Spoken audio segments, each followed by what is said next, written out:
Hey everyone, so today we're going to talk about a momentous era in Western civilization, and that is going to be the Renaissance.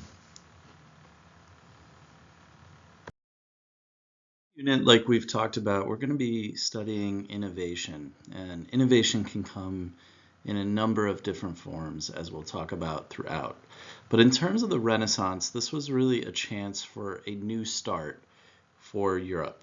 Renaissance means rebirth in French, and it was a period of renewed interest in classical Greek and Roman ideas in art, science, and literature, which are going to inspire countless new innovations to occur within Europe.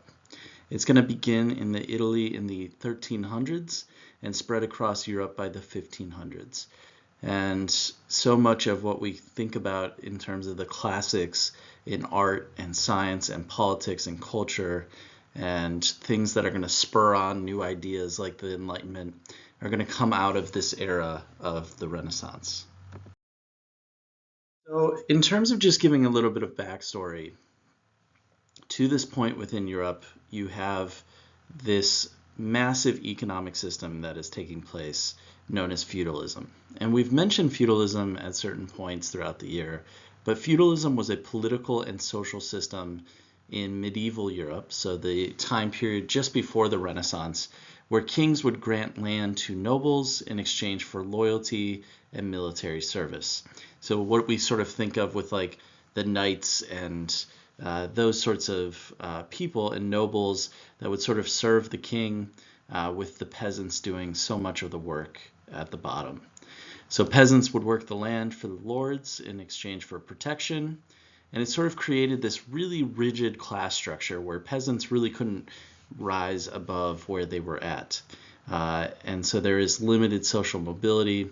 Peasants couldn't become knights. Knights rarely became nobles. Nobles rarely became kings. Everyone was sort of at their station in life throughout. And also at this time, this is the period before the Reformation, where intellectual life was largely controlled by the Catholic Church. And so change and creativity were not widely encouraged.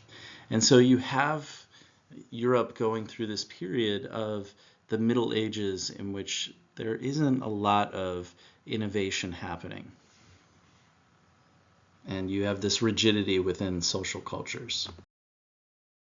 However, things are going to change in 1346 with the Black Death, which was a massive pandemic that hit Europe. And after the Black Death, you're going to see a huge change because unfortunately 1/3 of the people of Europe end up dying.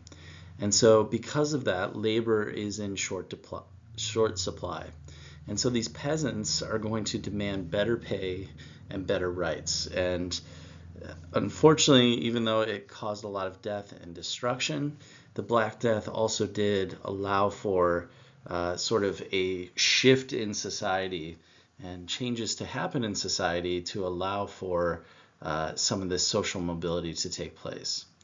And so feudal lords ended up losing power, even though feudalism would certainly continue on in some form in a lot of different places, while towns and cities ended up growing as centers of trade and wealth. So you're sort of moving away from some people living on farms and more towns and cities rising up as well. And so with the rising wealth from this era came a new middle class. And this included merchants who would sell things, as well as bankers who sort of made money by giving out money, storing money, sort of handling finances. And these people would become patrons. And when we're thinking about the Renaissance, the word patron is something that's really, really important because a patron is someone who is sort of funding this sort of art. And so because of that, cities like Florence and Venice, which had a lot of these new merchants and bankers, ended up becoming hubs for innovation and artistic activity because the way that these merchants and bankers would sort of show their power, show their wealth, is to pay people to make art for them. And so we're going to see people like Da Vinci or Michelangelo or Raphael sort of rise up out of this era because of that. Now, in terms of thinking about the power of the Catholic Church during this rebirth, you have a declining authority of the Church in the late Middle Ages and during the Renaissance. So by the 14th and 15th century, the Catholic Church had already begun to lose credibility and power due to those internal crises and external criticisms that we talked about with the Reformation. But there's other events going on as well. So for one, you have the Babylonian captivity, which is taking place in the 14th century. This is when the papacy, or the Pope, moved to France and appeared to be under the influence of the French monarchy. And this sort of damages the church's reputation as a spiritual authority, because if they're under the authority of a man-made thing like the French monarchy, then how can they be giving out, spiritual advice? But then you also have the Great Schism, which ends up taking place in the late 14th century and early 15th century. And this is when multiple popes claimed leadership of the church at the same time. And what this resulted in is sort of a fracturing in some small ways of the church and some political infighting. And so that's also going to continue to make the church seem corrupt and divided. And so among all of this corruption and criticism, many clergy, end up living in these luxurious ways and engaging in political affairs rather than dedicating their time to fulfilling spiritual duties. You also have the selling of indulgences, which we talked about, where they would pay for, people would pay in exchange for the forgiveness of sins.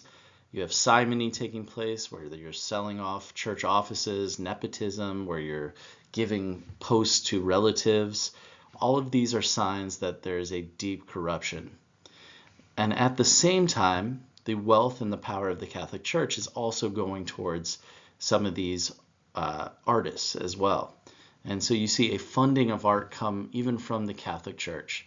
And so popes like Pope Leo X end up spending enormous sums of money on art and architecture, including rebuilding St. Peter's Basilica, which is the major cathedral within Rome and within Vatican City in Rome.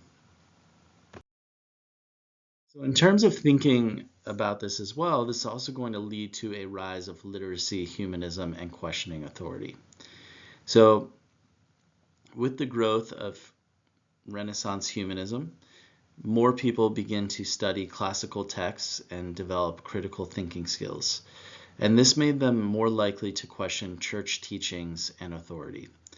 And when we're thinking about humanism, humanism is a very important concept. Humanism refers to anything that is man-made. And so before the Renaissance, you sort of have this thinking that everything is directed by God. But during the Renaissance, people became more interested not just in terms of like what God is directing us to do, but also in terms of like what humans are in control of here on earth. And so this made them more likely, as they're questioning, what are humans actually doing? It made them more likely to question church teachings and authority. But you also have the invention of the printing press, and this is going to lead, like we've talked about before, to a huge revolution in the making of books, including the Bible in local languages. And this is giving ordinary people direct access to Scripture, and this is sort of undermining the church's role as the sole interpreter of religious truth. And so all of this is signaling a greater shift towards sort of secular power, those non-religious forms of power. And so the growth during this time, especially during the Reformation, of these stronger monarchies, and in terms of the growth of city-states like Florence and Venice across Italy, or what we know of as Italy today, and across Europe, this is also reducing the church's power and political control.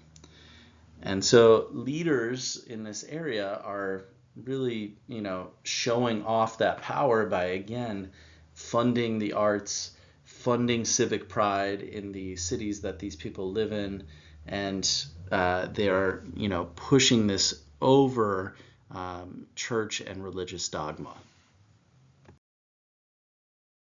So in terms of thinking about humanism and secularism, I sort of talked about humanism just a second ago, but it did again emphasize this individual potential, this potential that is outside of just what God is directing us to do. And so individual potential, education, the study of classical texts, and that is over supernatural or spiritual powers controlling the lives of humans. But you also have secularism as another concept that's hugely important to the spread of the Renaissance. And this is encouraging a focus on worldly topics rather than just religious ones. And it's shifting attention away from, again, like the practices of religion and towards creativity, exploration, figuring out what else maybe we don't know about life here on Earth, as well as the rediscovery of lost knowledge from societies like the Greeks and the Romans. And so all of this is leading to a lot of study. Now, a couple key thinkers that are going to be key to sort of kicking off this Renaissance. You have Petrarch, who is called the father of humanism, as it says up there. And he ended up collecting and preserving ancient manuscripts from cultures like the Greeks or the Romans. And then you also have Erasmus as well. And this was a Dutch scholar who promoted critical thinking, satire, religious reform, while emphasizing education. So again, pushing people towards individually learning the truth and doing the things necessary in order to move society forward and civilization forward. Now, in terms of thinking about why the Renaissance began in Italy, because we talked about that at the beginning of this particular video, Italy was incredibly wealthy. And it was incredibly wealthy because it was at the forefront in Europe of several different trade routes. It was wealthy from Mediterranean trade and banking because it's on the Mediterranean Sea. And so you have city-states like Florence and Venice and Milan, all of which are becoming wealthy from this trade, from this banking, and they are competing to fund art and architecture and to show off the power that they have through these beautiful works of art and buildings. Now, located on the top of ancient Roman ruins, which was, Rome in Italy was the seat of the Roman Empire, but also other areas of Italy, Italy was perfectly placed for the rediscovery of those classical works, some of which had existed within Italy, but because of its center in trade, they could also get other teachings from other places. And so you have sort of two things going on here, where you have a largely urbanized society where a lot of people are living in the city and are talking with each other and building up that knowledge, but you also have them being involved with money-making prosperity. And so this is going to lead to a literate, so people who could read, elite class who valued culture and learning as well. Now, a couple other key factors that ended up causing this Renaissance innovation. One is the rediscovery of those classical Greek and Roman texts. So in 1453, Constantinople, which we know today as Istanbul, Turkey, a city right on the border between Europe and the Middle East, after they fell to the Ottoman Turks, which was a Middle Eastern or Arab society. And many of these Greek scholars ended up fleeing to Italy with the ancient texts that were housed in Constantinople, which had been the eastern capital of the Roman Empire. And Islamic scholars who were moving into Constantinople had long preserved and translated Greek and Roman works into Arabic earlier on in history. And so these works were now translated into Latin or other local languages as they're being brought back into Europe from Constantinople. And it's spreading these ancient ideas of logic and balance and human potential that were so popular, 1500 or 2000 years before the Renaissance. But you also have political competition that's going on between these powers as well. And this competition is breeding more and more innovation as these different city-states try to culturally and economically outdo each other.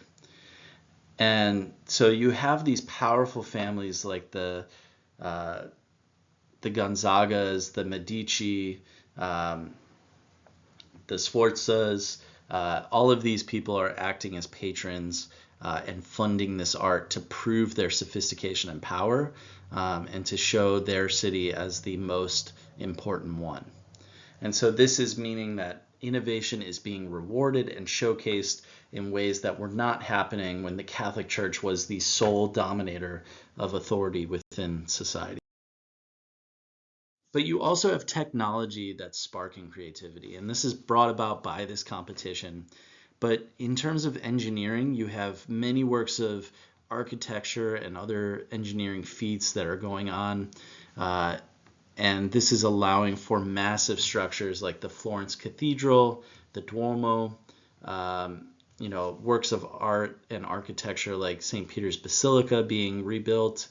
And you also have new innovations in navigation, like improved maps and compasses and ship designs that is fueling exploration and is going to continue to lead to people discovering new ideas that were not in Europe before, and other things that are going to spur on innovation.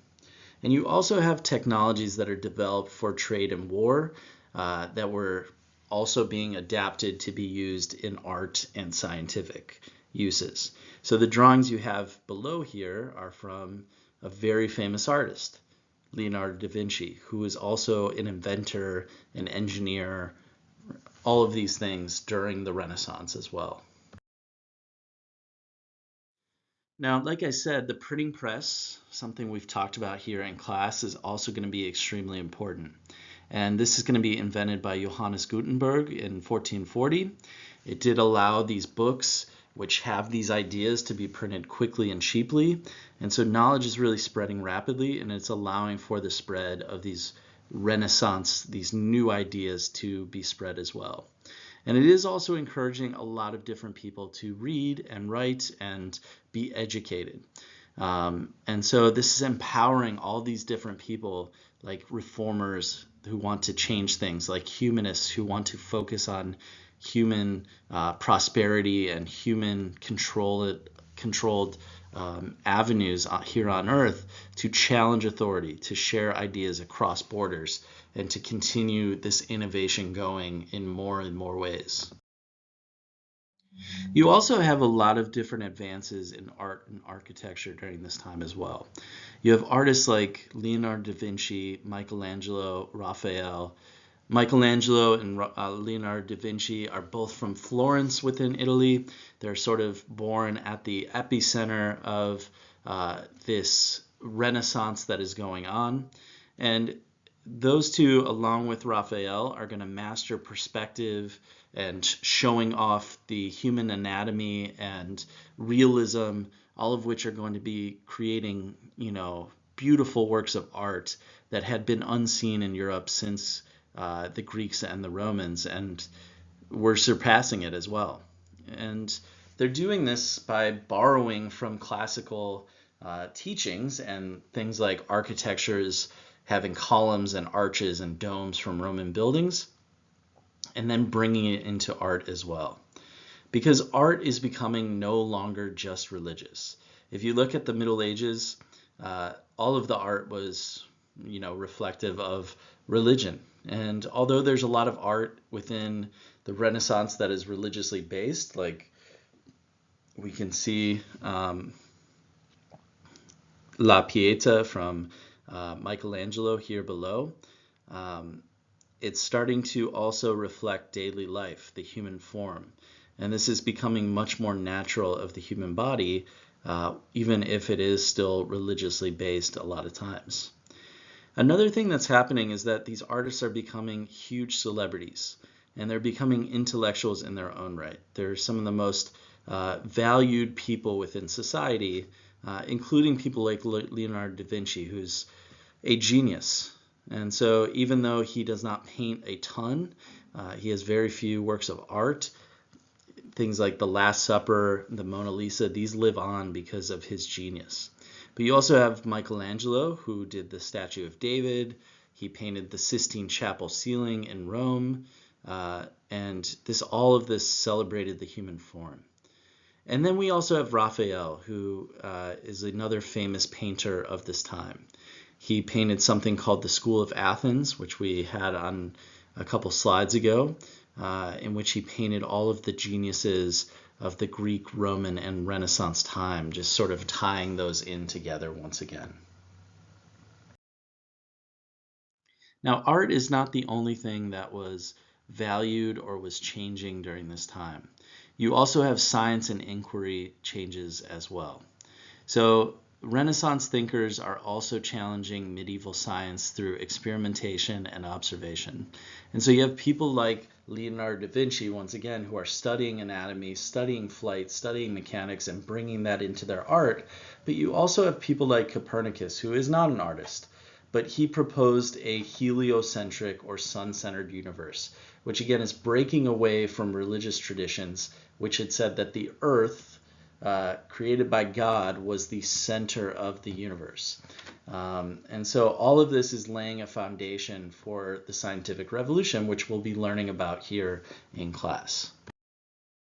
We have a revival of philosophy and humanism. So thinking about Greek and Roman philosophy and all of the geniuses of the classic Roman and Greek age, like Plato, Aristotle, Socrates. All of these people are brought back into popular culture at this time. And all of this is leading to a sort of civic humanism, which is encouraging citizens to engage in public life, to improve their communities, to not feel like they have no power over what happens within society. And this is going to lead to some of the things that we see with the Enlightenment in the next couple of hundred years.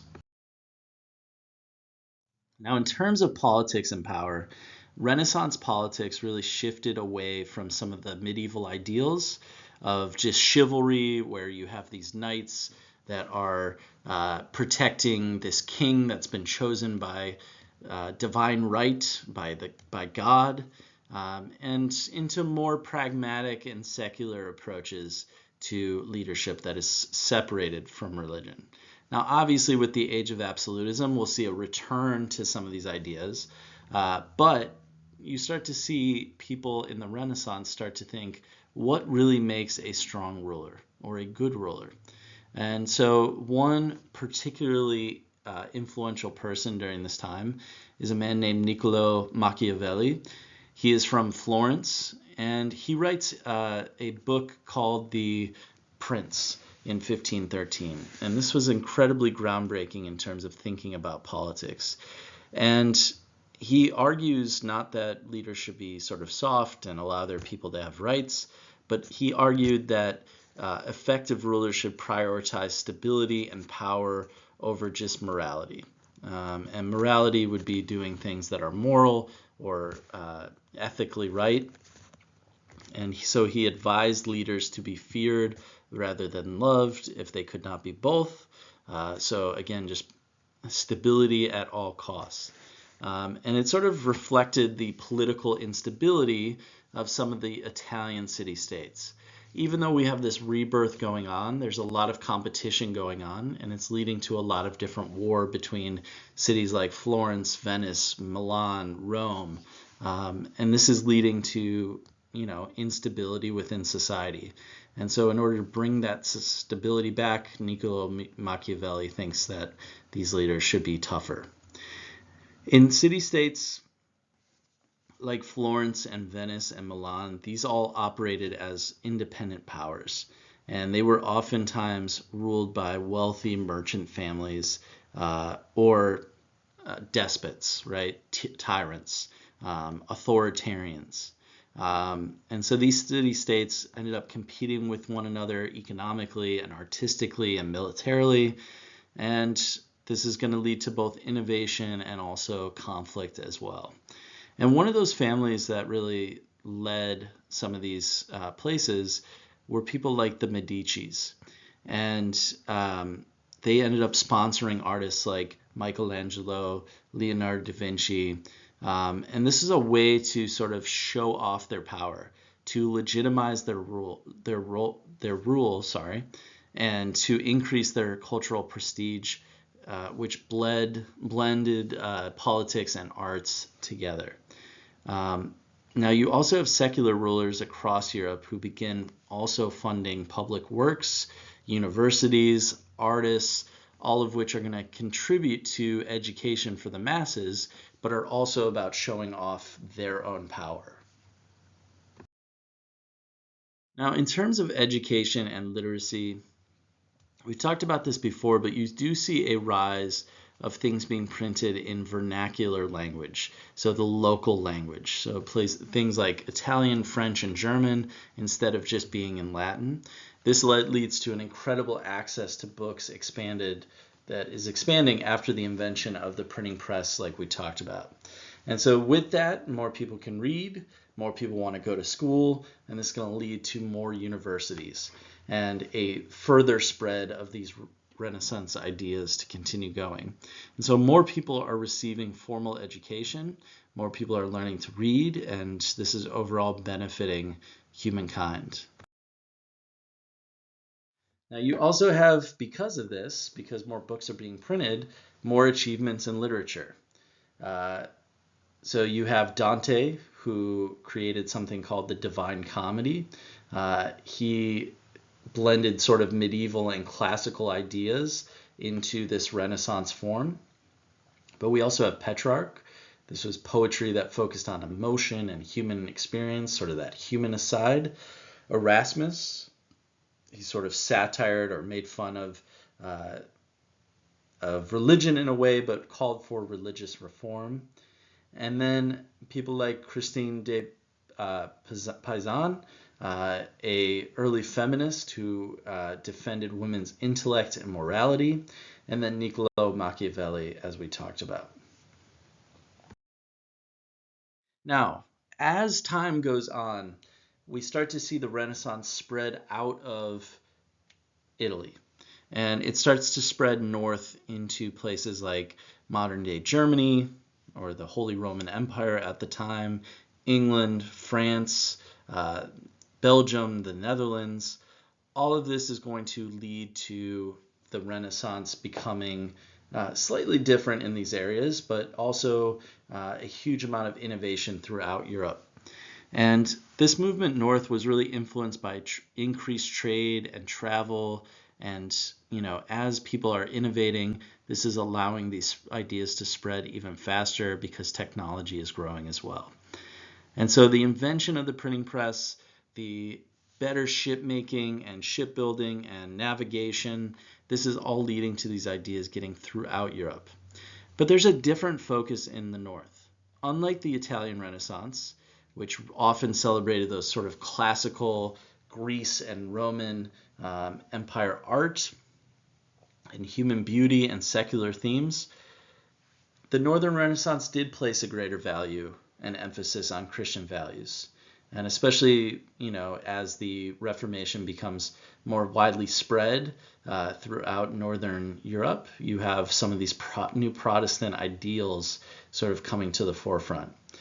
And then you also have this religious humanism emerging, where scholars are applying these humanist methods like critical thinking and analyzing texts to early Christian texts and the Bible to sort of blend those two things together, and becoming a pure original Christian teaching that would be closer to what Martin Luther was talking about in the Renaissance. A couple major figures, as well as some of their critiques. You have Erasmus as well as Thomas More, who are both sort of arguing from different sides of the coin. Erasmus was Dutch, More was English, and sort of arguing for greater amounts of reason that is going to help to get rid of some of the inequality of European society at the time. And all of this is leading to laying the intellectual groundwork for the Protestant Reformation to spread and continue.